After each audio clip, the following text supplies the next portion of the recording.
Ready for the video? Oh yeah, let's do it. Let's do it, man. You think the same way? Some of you may know simple English prayers, some of you may know complicated Latin, Arabic, Sanskrit, whatever kind of it. This is the prayer. Wow, super interesting.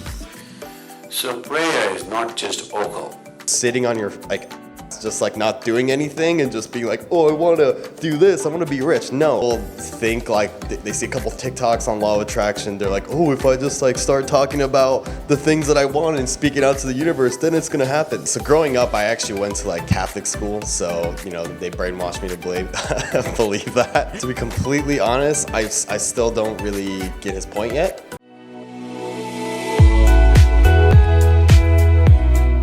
Present practice.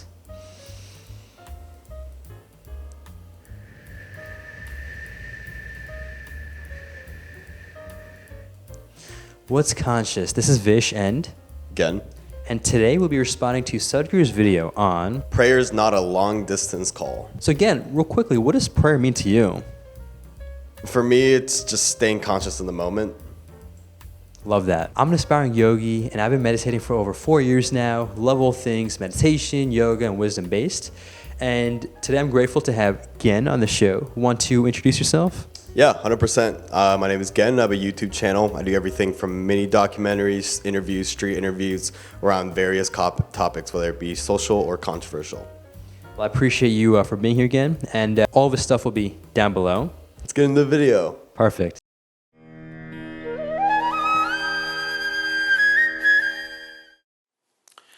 See, probably in this part of the world, if I utter the word prayer, immediately people will think sitting down and saying something to somebody up there. Do you think the same way? Some of you may know simple English prayers, some of you may know complicated Latin, Arabic, Sanskrit, whatever kind of prayers.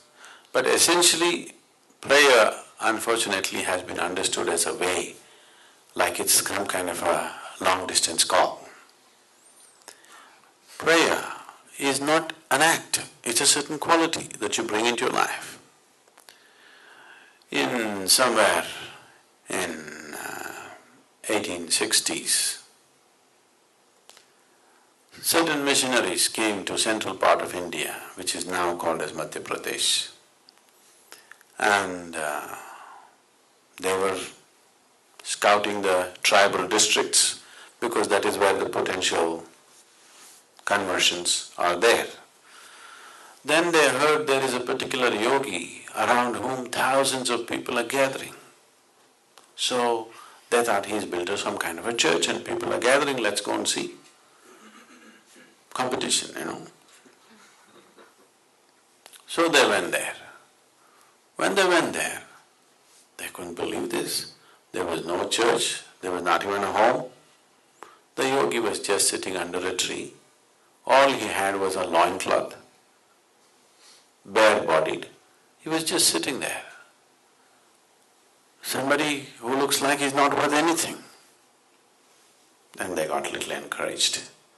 Okay, this is not much of a competition. So I know we just kind of started the video again, but so far what are you thinking in terms of, I guess, the way he's talking or even just the topic itself? What are your thoughts? To be completely honest, I still don't really get his point yet, but I'm sure that he'll get to it as we progress to the video. Yeah, to be honest, right now I can't really comment.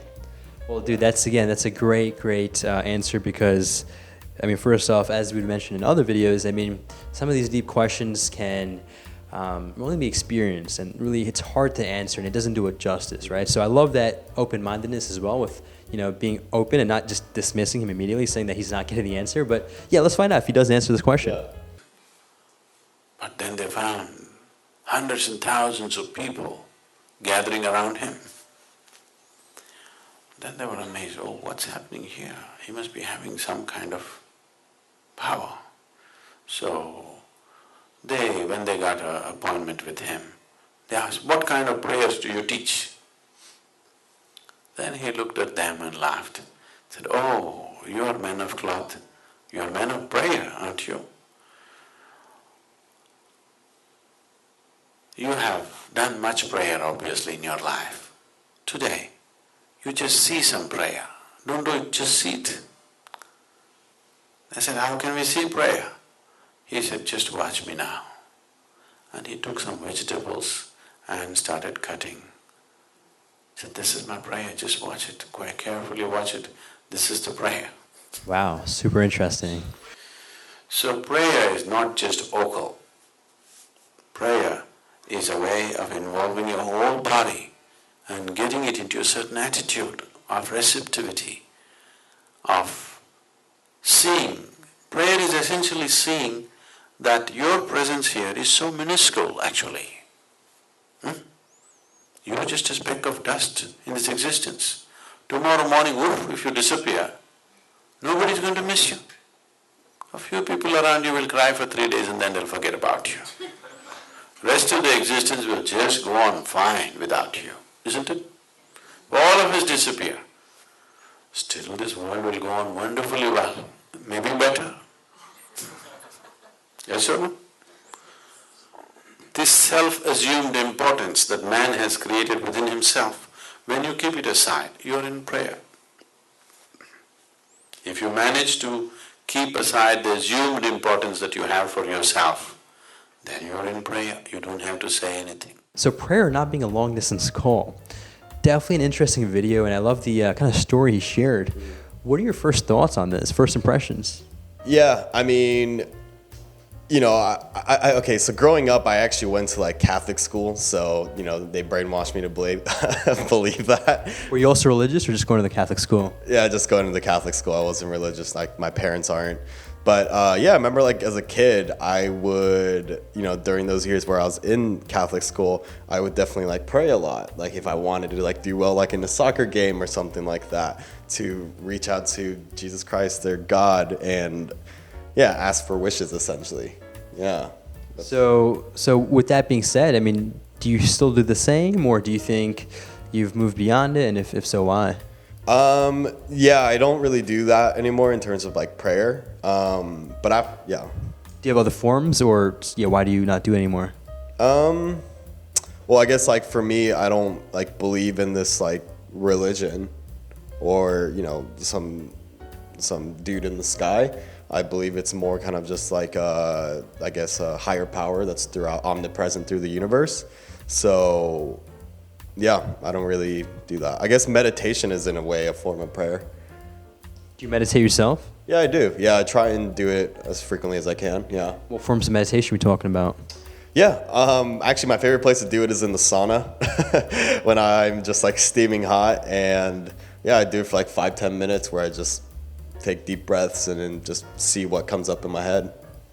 Gosh, well, thanks for sharing that again, and also appreciate you sharing your past experiences with prayer and so on. And do you think Sadhguru was able to kind of answer that question about, like, not even a question per se, it was more of a statement, right? But like why prayer is a long distance call, and did you understand or connect with that story he mentioned at all? To be completely real with you, I think this video at least, I think he was kind of too roundabout. I think this could have easily been like a minute video of him just being like, really the whole point of prayer is that it's like connecting and being aware of the fact that, you know, we're just once, you know, part of the universe, and really to be able to do that. I think essentially what he's talking about is that prayer is like a meditation, but I don't even know if that's like the main message. I think how he kind of delivered it this time was really wishy-washy. I didn't really get it. Was it unclear, would you say? Yeah, it's very unclear. Okay, well, I appreciate the honesty there, and that's okay. I think it's super important to, you know, be honest with your views, and I value that, as Gan also does. But let me ask you this question, right? So it seemed like you took the approach of like using stories or like a little, you know, whatever fable story to explain it. If you were to be told, let's say, a story versus this one-liner, what do you think would be sticking more to you? Well, I mean, as humans, we definitely react to stories more, just how we remember things. But I guess personally for me, this story didn't really resonate. So that could also make it that much harder to understand things. I mean, let me ask you, like, how did you interpret what he just said? Great question. So again, also those interviews, so it's going to be like a back and forth. But that was great, man. So yeah, that's a good question. I would also, to a certain extent, agree with you in the sense that this was not as direct. Now, with regards to the approach, I've definitely, because I've seen so many of his videos, I kind of have gotten him now in the sense that, like, I mean, I think just, taking a step back and looking at him as an individual in terms of how he shares the wisdom, he actually has many approaches. There will be certain times actually where he does directly give you that one-liner. And then most of the times he just gives you like stories or talks kind of around it. But I think the key, again, going back to what I was saying, was really give you the pointers and directions which will help you experience the answer but not hear the answer. I think that's important. But see, that was me now circling around your answer or your question to me. But to get more direct to your question, which was how I interpreted the question, about, or the statement of prayer being a long distance goal, I think I would definitely agree quite a bit with that. Meaning, I think we, especially in times of desperate need, tend to do it.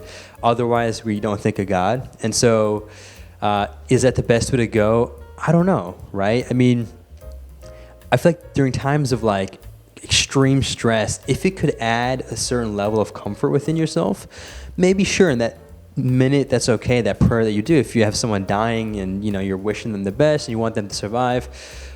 But then taking a step back, so that's still going into the human emotional aspect of it, right? So if you really take a step back and you're just conscious, right? Not that you can't have emotions, that's what I've realized. Being meditative or being conscious doesn't mean that you can't have emotions. We're still human. But the key is not to be affected or just consumed by your emotions, right? And make it all impulsive. So if you were to really take an objective step back, I would say that you don't even need that, right? And you can just accept it as it is and accept that, let's say your imaginary pet fish is dying, and just accept it and then move on, right? Is you praying going to do much? I don't know. But then it does bring the question of things like law of attraction, or like, let's call this the new age form of whatever. I mean, it's called, spirituality, but I think that's also a little misleading, especially from what I know about the original roots of it. What are your thoughts on the law of attraction, and would you say that's also like a prayer to you, or do you think it's more real? And what are your thoughts? Yeah, I think law of attraction is essentially like the spiritual version of prayer, in terms of, at the end of the day, you're asking for things that you want to this omnipresent power. I think a lot of people think, like, they see a couple TikToks on law of attraction. They're like, oh, if I just like start talking about the things that I want and speak it out to the universe, then it's going to happen. No, that's not what it is. I actually see like law of attraction more kind of like a science, in a science way. It's just like, it's pretty much like the same thing as like when you learn like a new word or a new concept, you start seeing it everywhere. Confirmation bias. Exactly. That's exactly what it is. Law of attraction is that you're essentially building confidence, or you're essentially just training your mind to see opportunities that have always just been there, and just accepting your mind to be able to do it. So law of attraction won't work if you're just sitting on your just like not doing anything and just being like, oh, I want to do this, I want to be rich. No, it's about having that like belief system and really believing in yourself and creating that and seeing those opportunities and then actually putting action into it. It's nothing like I don't think it's some woo-woo. I believe in law of attraction solely for that reason. Makes sense. And I guess going off of that real quickly, I'm curious. I mean, so do you do that yourself? I mean, do you attract, through your words? Yeah, 100%. I've started really focusing on that and just really building up a belief system in myself. This can be done through, writing down my goals, like you write down goals. I mean, 2022 is coming up. I'll definitely be writing down goals. And then being able to reflect on that has been awesome. Like I set up goals for 2021, earlier this year, and I've hit and doubled a couple of those goals. So that's been awesome to see. So I think it's extremely paramount if you want to achieve anything to believe in it, or else no one else is going to believe in you. Makes sense, man. I definitely agree with that, to the extent of like, action is going to be important too, not just saying it, but at the same time, it does help, right? To dismiss it and say that it's not going to do anything, I think that's a bit far. But as you said, the science is there, and it's, backing that up. But again, you can't just rely on the talking or, but at the same time, I will say, I think, and this is what I've come to realize too, I think laziness in a way can be actually an opportunity of itself, right? So maybe just if you were to sit on your butt and, do nothing, but just keep thinking about it, maybe, and this is just a maybe, and we'd love to hear your thoughts, having that like calm, stress-free mind, but then only thinking about that goal, I would say, and I would argue that that's actually better than maybe being overly pressured and doing so much that you kind of lose sight of that goal. Obviously, I think in an ideal world, balance would be key, but what do you think about those two extremes? Wait, so just to clarify, could you kind of clarify like what you were saying? Yeah, basically like just, let's say not doing much, you're like a lazy individual, but you have a very calm and chill mind, and then you're just like, doing this law of attraction thing, right? Like I want to be, and it's maybe more descriptive, right? It's not just a general, I want to be successful, but you have more of a discrete plan, but you're just saying you're not doing much, versus someone that is a lot more planned oriented and action oriented, who's doing a lot, but it's like, but he's also overworking, overstressed, overpressured, and his health is just right? Yeah. How would you compare those two approaches? Well, I think it's up to the individual with what they actually want. Like, sure, like even if you have a calm and peaceful mind, but if you're not taking action, are you just completely ignoring what you really want and just choosing to be carefree and kind of nihilistic? If that's what you actually want, then great. But I think it all depends on what your actual goals are. Do you just like the idea of that goal, or do you actually want to make it happen? So if you like the idea of the goal, I think it's good to, have a carefree, stress-free life. But I think if you actually want to do something, you got to put it out into the universe or actually take action on it. So I think it really depends on what you truly want. Absolutely, man. I would definitely agree. I mean, I think balance is going to be key. You don't also overwork yourself and lose sight of your goal. Definitely enjoying the process is important. I mean, the process is the destination, as I say. But yeah, man, thank you so much again for being here. I appreciate you sharing your insight. Would love to hear what you all think, but we've talked about whatever I've shared or Gen has shared, or even Sadhguru has shared. Just, again, open platform here, so comment down below what you think. And remind the viewers again, where can they find you? Yeah, you can find me on just my channel name, Gen. And if you type in Just Ask Gen, it should come up on the search results. Yeah. Also, if you have any other video reaction requests, you can also comment down below. And with that, make a great day, take it joyful, and stay conscious.